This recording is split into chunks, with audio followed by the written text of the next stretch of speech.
Quelqu'un qui se restreint pour vivre selon les attentes des autres doit exiger que ces mêmes autres le soutiennent lorsqu'il se trouve dans le besoin.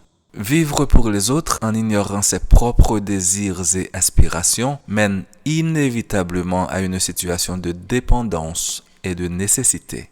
En cherchant à leur plaire, on s'abstient de poser les actions nécessaires pour prévenir ces situations difficiles. Ainsi, on devient prisonnier des autres, mais sans qu'ils prennent la responsabilité de nous soutenir en retour.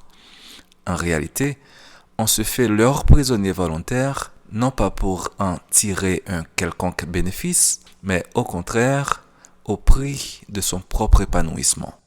Quoi de plus immoral que de faire obstacle à son propre progrès et à son épanouissement? Quoi de plus contraire à la nature que de renier ses vrais désirs pour satisfaire des attentes extérieures? Vous êtes censé être votre meilleur ami, celui qui vous aime le plus. Comment peut-on alors ignorer ses propres besoins pour satisfaire les exigences de ceux qui nous critiquent? Ceux qui vous aiment vraiment ne vous critiquent pas, ils vous soutiennent. Les critiques viennent souvent de ceux qui cherchent à vous freiner, car votre réussite ou votre progression leur inspire une insécurité intérieure.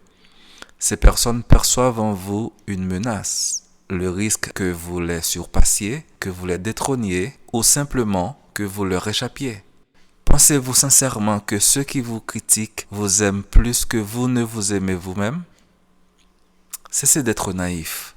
Sur la terre, il n'y a pas de saint. Réfléchissez et apprenez à prioriser vos vraies priorités, indépendamment de toute critique. Ceux qui vous aiment vraiment n'essaieront jamais de limiter votre progression.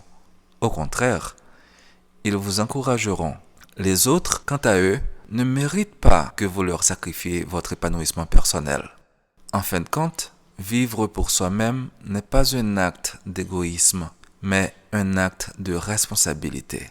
Vous devez vous respecter suffisamment pour suivre vos ambitions et vos aspirations. Refusez de devenir le prisonnier de ceux qui, par leur critique ou leur jalousie, cherchent à vous maintenir à leur niveau. Prenez votre vie en main. Priorisez vos objectifs et laissez les critiques derrière vous. Dixit Jean-Paul Zidore. Jean-Paul Zidore qui vous aime. Je vous souhaite bon succès sur le chemin de la vie. 30 novembre 2024.